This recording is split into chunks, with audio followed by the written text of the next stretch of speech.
if you, the mom, the caregiver, thinks that something is wrong, something is probably wrong.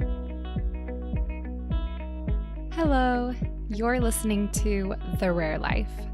I'm your host, Madeline Cheney, and today I'm thrilled to give you Tameka's special topic episode all about advocating for our children in a medical setting. Tameka followed her mama gut, but something was off, not once, not twice, but 3 times in her daughter's lifetime of 5 years.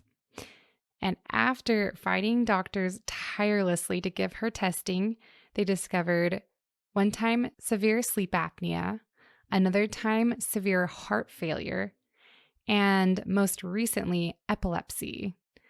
Tameka is an involuntary pro at this, and I was so grateful to her that she was willing to share the story of each of these diagnoses that she advocated to find. And she was willing to give us advice and tips as we advocate for our own children in the medical world. I hope that you learned something new like I did and feel validated in the experiences that you've had that are similar to Tameka's, and especially feeling dismissed by medical professionals. It happens far too often.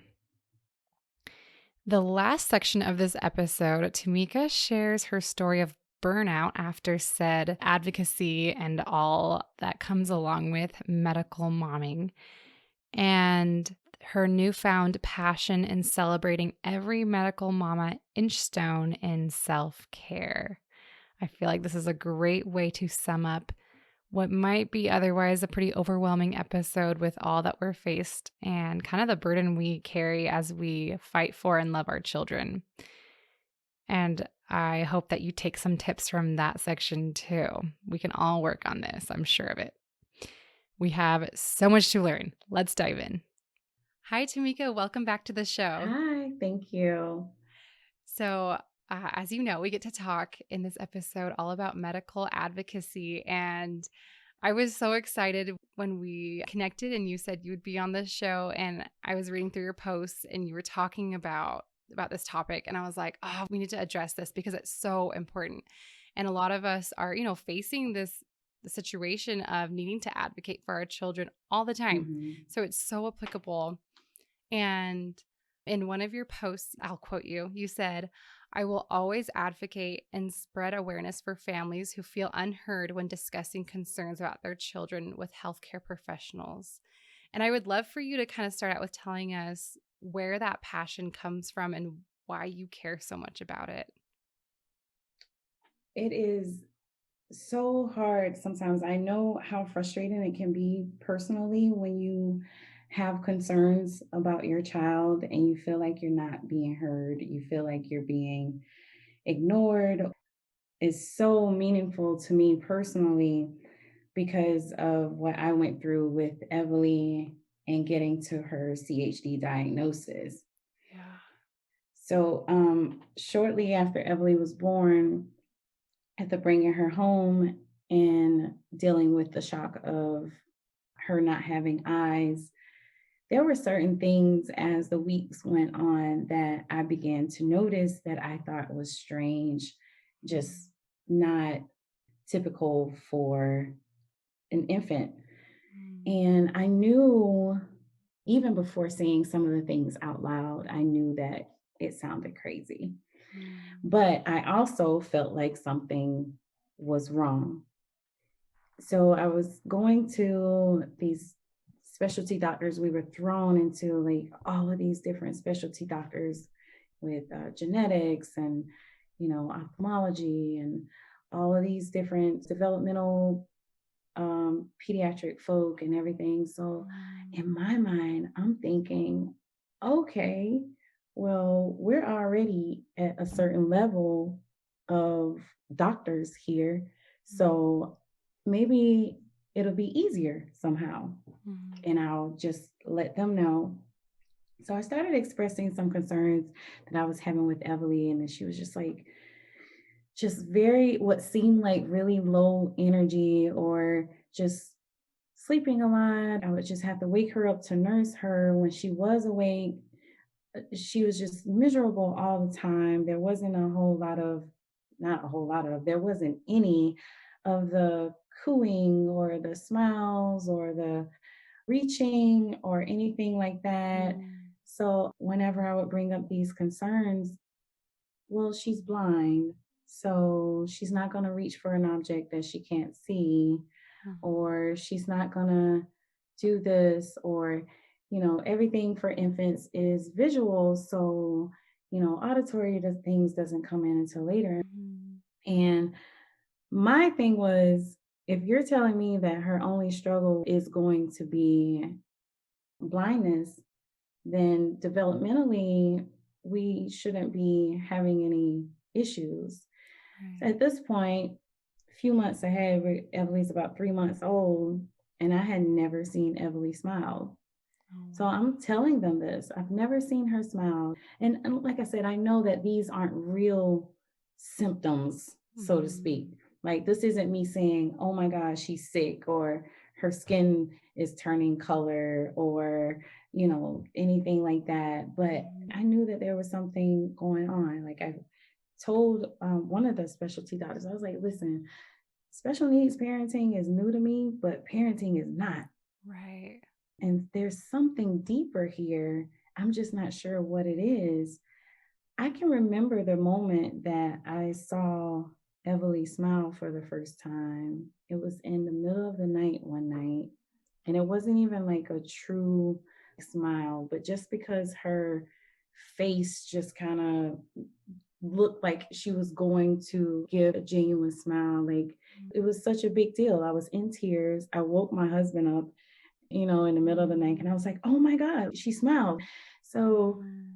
I'm thinking, by this time, this shouldn't be a big deal, Yeah, yeah. Yeah. So my husband and I decided to go on this trip and say, okay, well, everything has just been so overwhelming since Everly was born, with therapies, with early intervention, with all of these doctor visits. Let's just take a little trip. We'll get away. But I couldn't truly relax on the trip. Mm. You know how us moms are. We need peace of mind. Yeah. So Yes. Like something's wrong. we need peace Yes. of mind. So we get there. I'm talking about it the majority of the ride there. This is like 4 hours away from home. So um, we spent like a day on the beach. And like I said, it was just like slept the entire time. And then when we got back, her little feet were just a tiny bit swollen, but you really couldn't tell. You had to look at it a certain way to be able to tell. So I was like, you know what? I'm going to call a pediatric doctor. And this is after hours and everything. So I called a pediatrician and got her pediatric doctor on the phone. And I was like, listen, I'm about to sound really crazy because everybody keeps making me feel like I'm crazy. I was like, but there's something going on with Emily, and I cannot truly relax or get into the state that I need to be in to be on this vacation if I'm worried about this. Mhm. And this was the first doctor that gave me the response that everybody should have said, which was, well, Tameka, if you think something is wrong with Emily, then something's probably wrong with her. Ah, Yeah. that is a good answer. Yeah. It was Like like, applaud well, that doctor. I know. I love him so much. So he said, okay, this is what we're going to do. Where are you guys? And I told him we were in Tybee Beach, Georgia. And he said, okay, he goes online. He said, the closest hospital to you is in Savannah. I'm going to go put in a few orders. Will you take her over there? We'll see what it is. We'll see if it's something that can wait until you guys come home and we'll handle it then. Or if it can't, then we'll just deal with it. We'll go from Mm. there. And we got her loaded up in the car and took her to the hospital. And I remember saying to my husband on the way to the hospital, I was like, this vacation is over, right? Like, this is Mm. it. And this was our Mhm. first day there. We hadn't even spent the first night there yet. Wow. And I said, this vacation is over. Like, I feel it. Mhm. And my husband's like, just relax until we have the information. And I was just like, this is it. Like, No, yeah. this is it. What I did not know, or what I definitely did not expect, was for them to tell me Everly was so close to death as she was, Oh my gosh.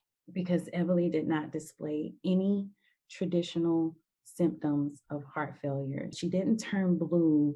She didn't sweat or anything like that when she was Mm, nursing.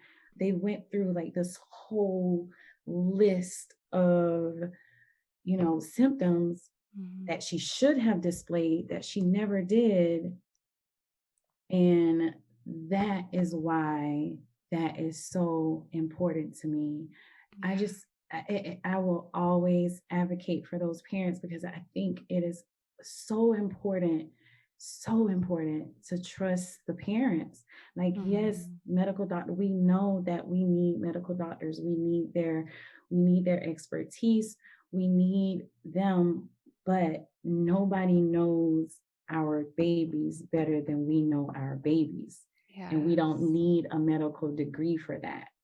And I think that because we don't have that, we are often overlooked. And then sometimes if it comes from certain people, it's overlooked even more. Being a Mm, woman of color, I would always feel like I would just have to be so conscious about how I looked, even though I was so mm. exhausted and stuff like that. But Oh just to man. be taken seriously, or just to be listened to at all. Wow.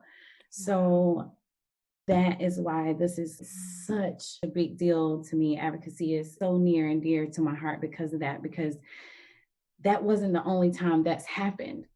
wow.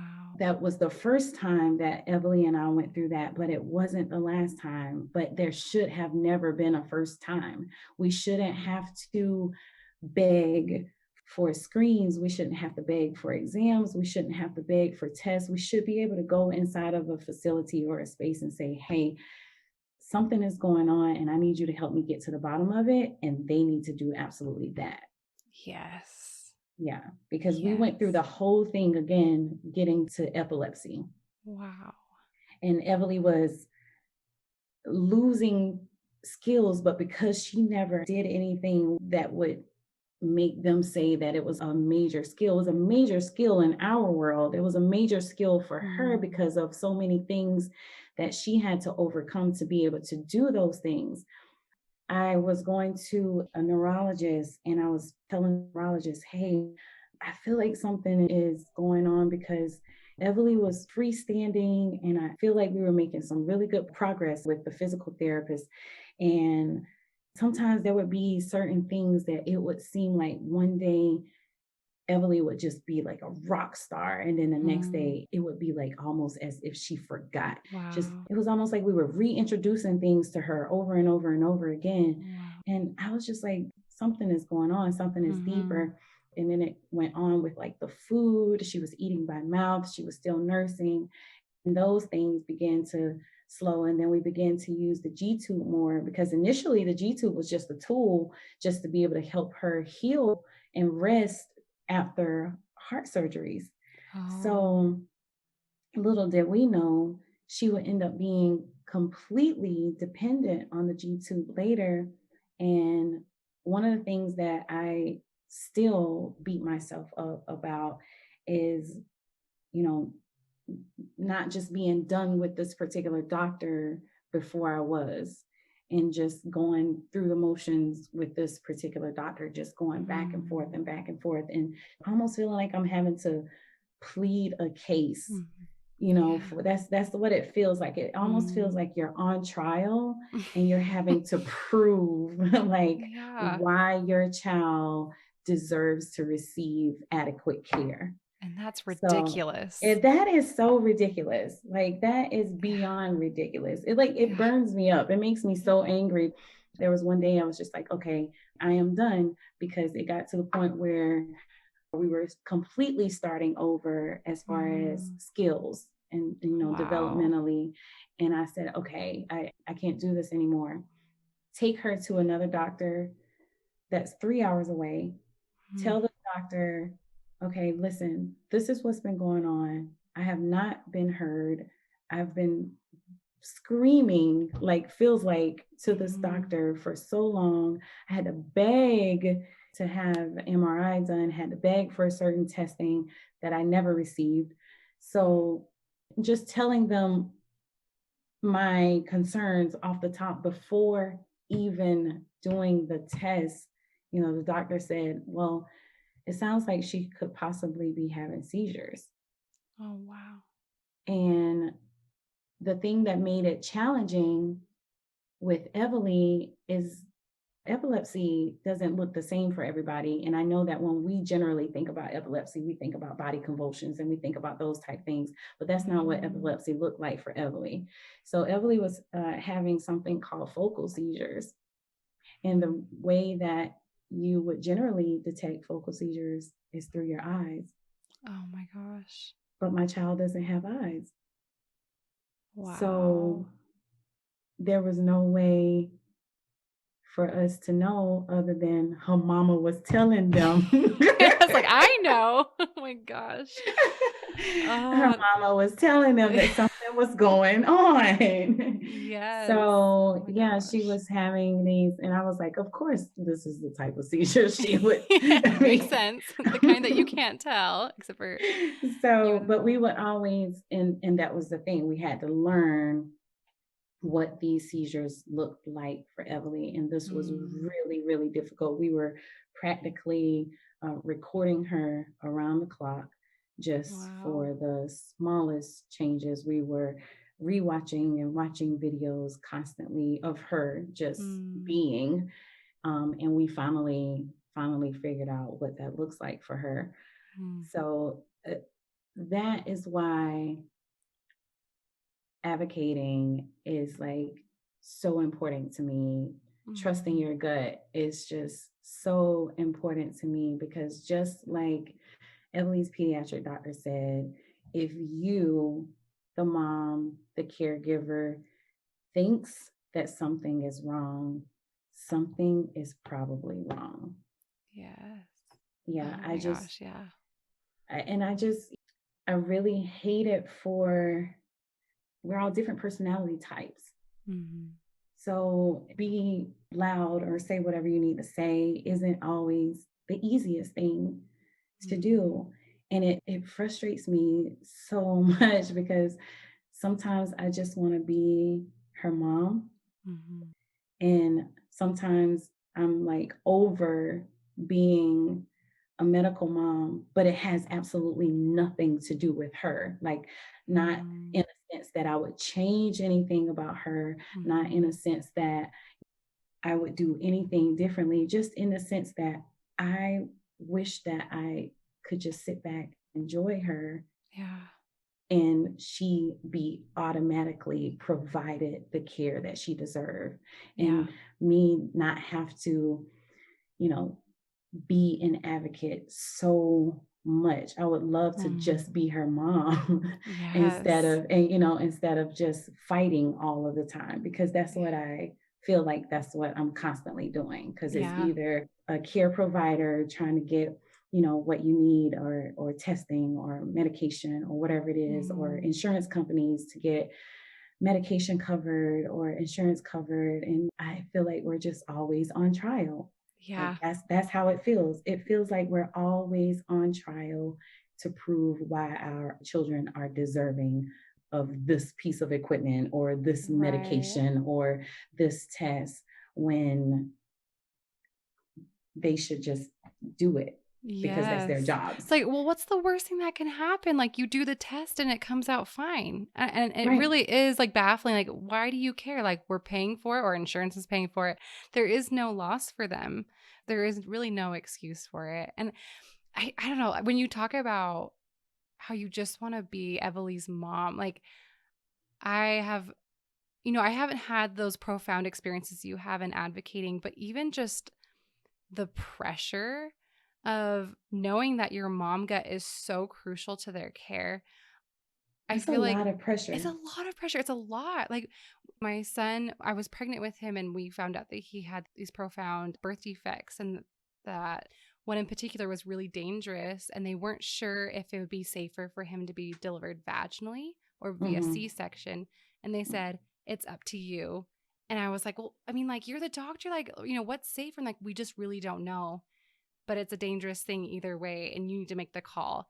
And just that kind of pressure is like, It's no a lot. parent should be given that. But here It's a we lot. are, Yeah, yeah, it is so heavy because it we is love them very, so very, much. I know, and you want to make the right decision every Yeah. single time.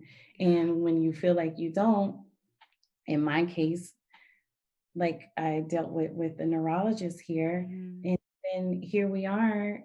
This was going on in, you know, 2018, 2019, and we are 2021, and I'm still beating myself up about it Mhm. because I'm like, okay, well, if I had made the decision to just leave and go elsewhere sooner, would she still be eating?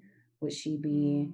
standing still? Would she be, maybe even taking steps by now, even though, Mhm. it's something that doctors say, may or may not happen, which is another Mhm. frustrating thing about having a child that's undiagnosed. They can't tell you anything developmentally. Like, Right. well, will she walk or talk? Oh, well, maybe. Well, we don't know. It's probably unlikely. Like, that's the type of things. Like, what do you mean, Mm. probably unlikely? Like, why? Define that. Like, Yeah. and so, Yeah. yeah, it's really frustrating. It's a lot of Mhm. pressure. It's heavy, and motherhood is heavy enough. Right. So true. Motherhood is heavy enough, and then you throw in all of these other things, and now you have to be, mom and nurse and Mhm. advocate.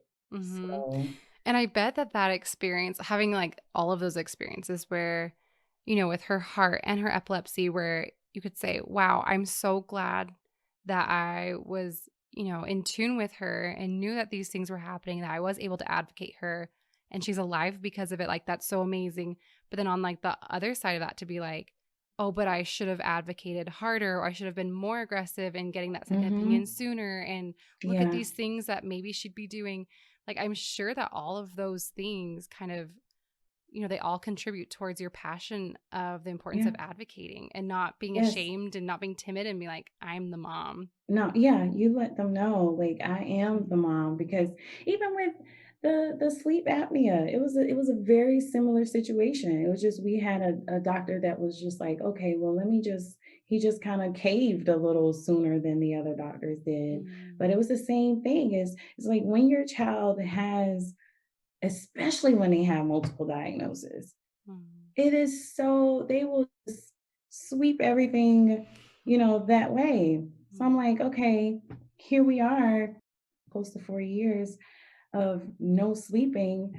And the whole entire time they're saying, Mm. her sleep rhythm, she doesn't have eyes, her body doesn't produce melatonin naturally, so she doesn't know night from day, and this, and I'm like, okay, but even when she does fall asleep, like, she's not sleeping. Like, y'all aren't hearing me. I'm Mm. not saying that she's up all night and sleeping all day. I'm saying Mm. she's not sleeping, which means I'm not sleeping. Yes. Oh my So sure enough, she ended up being diagnosed with sleep apnea, and Evely, her airway was collapsing multiple times per hour at night. God. So I'm sitting up here like, Oh my gosh. like, what is it going to take? Like, how many times do I have to do this? Like, how Yeah. many times am I going to have to say, hey, something's wrong, without you looking at, all of her other diagnoses, Mm-hmm. and just, not looking at her as a whole. So Mm-hmm. here we are almost 2 years later, and she's sleeping much better, and she is sleeping at night, but I'm still not really able to get the rest that I really Mm. need, because there's so many times that things have gone on with her and it has been overlooked or missed. And Mm-hmm. I'm just like It's on like, edge yeah. all the It's like time. all on you. Even with these rare syndromes, like overall diagnoses, for my son, they'll say, oh, well, he should be seen by neurosurgery or he should be seen by ENT. Like, we kind of had these doctors in place where they just sent us after he was Yeah. released from the NICU. And so to not have like any of that, like you're discovering each of these Yeah. areas as they Yeah. come, like, no wonder you feel like you can't you Yeah, can't rest. Like you were just always waiting for the next thing that you need to catch. And then to yeah, like fight for like and fight for crazy. it. Yeah, yeah. Oh, It's exhausting. It's so yeah. exhausting and so frustrating. Mhm. Yeah, but I will fight for her and every other child like her until the end. Like, I will never stop fighting for them because they deserve it. They Yeah. absolutely deserve it. Yes. Yes. And that leads really well into our kind of our second point of remember your why. So Yeah, what would you say about that? advocating is exhausting and you can burn out on this journey because, like I said, you feel it's a constant fight and you get tired Mhm. of fighting in any Mhm. situation, in any type of, relationship, you get tired of it. Mhm. If you have a friend that you're constantly fighting with, you're probably not going to be friends with that person for too long, Yeah. or a spouse, or whatever type Mhm. of relationship. If there's a strain on it and there's a strain on that relationship for so long, you get tired and you get burned out. But we cannot do that in this situation. Yeah. We absolutely have to constantly remind ourselves why we do this and who we're doing it for so that we can tap into that strength and to be able to keep going, to be able to keep moving, to be able to keep fighting, just being consistent, just keep going until you get the results that you are satisfied with. Just Mhm. remembering to be persistent, just patience, just hanging on. And I'm not Mhm. saying in the process of remembering your why that you're not allowed to be frustrated or any of those things. I'm Mhm. saying feel all of those things. But once you're done feeling all of those things, you jump right back into the ring and you put your gloves back Mhm. on and you get back to fighting because we have to keep fighting for them because they deserve adequate care. They Mhm. deserve to be able to reach their full potential, no matter what the diagnoses are, no matter what doctors or specialists says, what they probably might do. So we have to keep going for them. So when Mhm. you're feeling, tired, like I'm right there with you. I get it. I get really, really Mhm. tired too. Do whatever you need to do to work through that. If you need to scream or cry or, punch something, a punching bag, exercise or whatever it is that you need to do to work through that moment during that time. But just remind yourself who you're fighting for in the first place. I think that keeping that in mind makes the fight just a little bit more doable. You're just Mhm. like, okay, I got to do this because I have to speak up for her and I have to speak up for children like her and I Mhm. have to speak up for families like ours because I don't want the next family, I don't want it to be this hard for the next Mhm. family. I don't want the next family to have to be begging for EEGs and MRIs and things like that. Mhm. So if I need to go in there and act a little crazy so that the next time they take the next mom a little bit seriously, Yes. I'll be willing to take one for the team. Yes. I love picturing that too. I didn't even think of it that way because I think, every time these stories happen where the doctors actually listen to you and you finally get her heart looked into and find things like that, they'll be like, "Oh my gosh, maybe I should start listening to the parents a little bit more." Hmm. I'm sure that was really hopefully life-changing for these doctors that were involved where they could see that in action.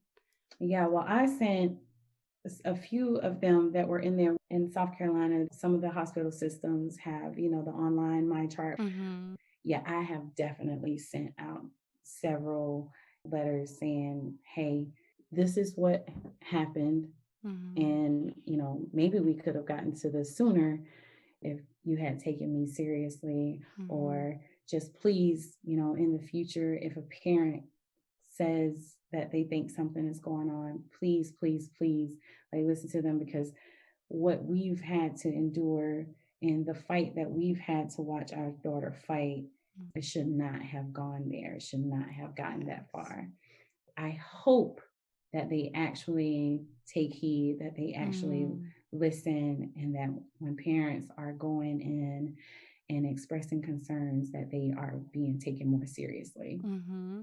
I think that's a really good piece of advice too. For all of us to be helping each other kind of pave the way, those kind of emails are probably uncomfortable to write.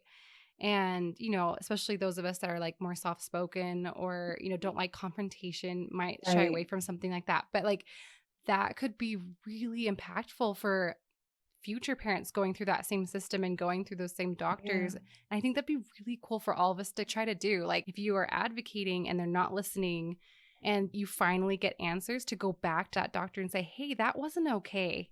And right, look what happened, and you need to listen to other parents. And you can say it in a nice, respectful way, but like, to yeah, call them out about it. yeah. Yeah, no, I absolutely did that with the neurologist that we Mhm. were dealing with here. And I feel like I did it in in a respectable way. Mhm. And that was one of those times where I just really had to give myself that cooling off period before Mm. addressing the doctor about it because I don't want to act off of emotion and then my whole point or what I'm trying to do gets overshadowed because, I was so busy being emotional about it that Mhm. it became more challenging for my point to get across. So Yes. I had to give myself that cooling down because I was very angry. I'm going to be very honest Mhm. with you. I was extremely angry with this doctor.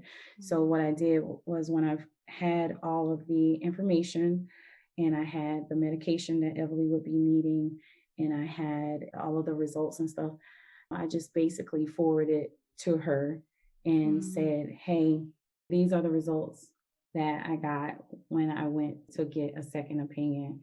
Mhm. And I just really hope you seeing this will encourage you to listen to the next mom that comes in Mhm. and say, I feel like my child is regressing." So I Mhm. hope that the next mom that went to that doctor and Mhm. expressed any type of concern, I really, really hope that she was provided the care that her child Mhm. deserved to receive. So Right. that's my hope. And that is Mhm. why I have to remember why I'm doing it and remember Mhm. to try not to be too emotional in these situations. Mhm. Yeah, yeah, I love that so much. And I would love to wrap up with our last point of celebrating all of the inch stones, which Yeah. I'm assuming most parents, in our realm have heard the word inch stones, but just in case, would you like to define that? Yeah. So the inch stones, we always make a big deal about these milestones for typically growing kids, but getting to these milestones can look different for children with different challenges.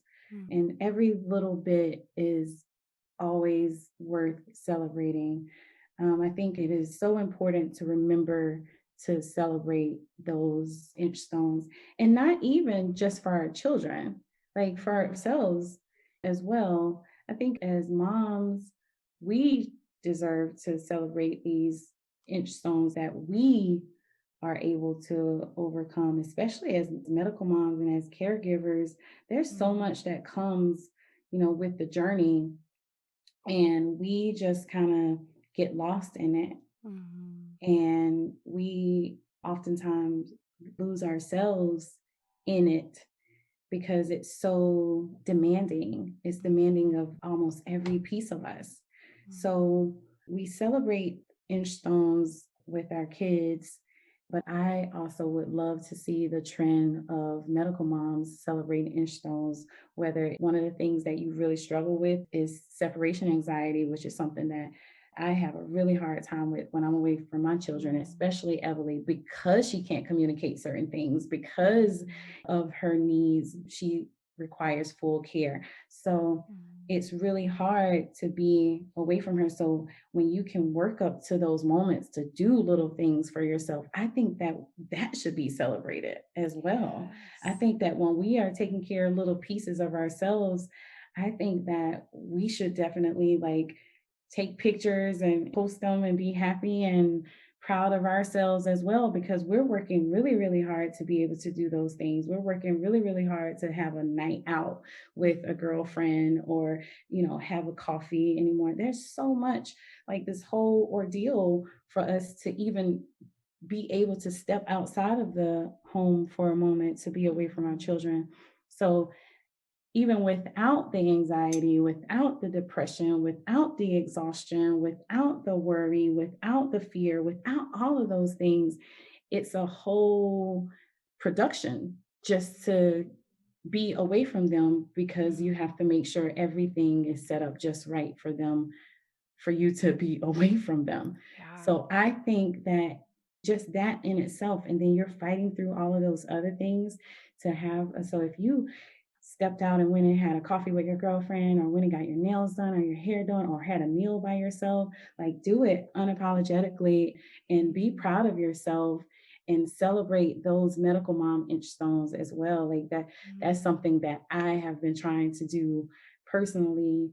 And I was just Mhm. so tired. And then you just get to the point where you're just like, no, it's just so much for me to do in order to leave. So is it even worth it? Or Yeah. Yeah, totally. And it's almost like advocating for for yourself, yourself. right? Like, don't forget Yes. to advocate for mom. Don't forget to advocate for mom. So when I say inch stones are to be celebrated, yes, we celebrate every part of the journey with our children. But Mhm. in this particular conversation, for this Mhm. conversation, I am speaking about the moms, I'm speaking about the primary caregivers, because Mhm.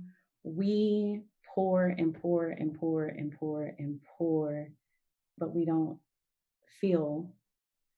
Mhm. So I think it's so important to remember to take those moments to feel yourself, to Mhm. do whatever it is, any little things. And it's baby Mhm. steps, it's inch stones. So you Mhm. just do Yeah. it, you do it little by little, and you work your way to a point where you can do it, and allow your children to be able to see you taking care of yourself, so that they're not like me in their 30s trying to figure it out and burn Mhm. out, or end up like me in the doctor's office with inflamed chest walls from emotional stress. That's what they said Yeah. caused it. So I was dealing with these really bad chest pains, and it just, like everything else, we just kind of, oh, okay, well, that hurt. And then just kind of ignored it for a while, Mhm. because I have all this other stuff going on. I don't have time to be dealing with this. Yeah. So Yes, like, I can't have something. so it just got worse, and it got worse, and it got worse, and it got really bad, to the point where my chest was hurting so bad that I couldn't sleep. So I ended up going to the doctor about it, and learned that I had inflammation in the chest walls. And that was a real eye opening moment for me. Mhm. Like, okay, you have to take care of yourself. Mhm. Like, not optional. It's not optional. You don't get to say, I'm just going to pour and pour and pour and Mhm. pour and not feel Yeah, like, it never should be optional, like, it never really is, but until you have something like that happen, or maybe, like, mental breakdown or something, mm-hmm. it kind of feels optional. I think we treat it that way a lot of the time, but it really should not be. It should never Yeah, be no, optional. I definitely treated it that way. I Mhm. was just like, okay, well, this is just it. I'm just, gonna take care of my kids, and that's it. Like, Mhm. and once this happens, that was me. That was a mindset that I had, that I really Mhm. had to let go of. Like, oh, well, once things get easier, or once certain things on this journey with Evely are a bit smoother, or once this and this and this happens, and then that whole, like, reality of, sweetheart, this is it. Like, this Mhm. is your life. Like, no, you got to figure this out now, because Mhm. it's affecting you now. So you Right. have to take care of yourself now, so that you can continue to be mom, caregiver, and all Mhm. the things.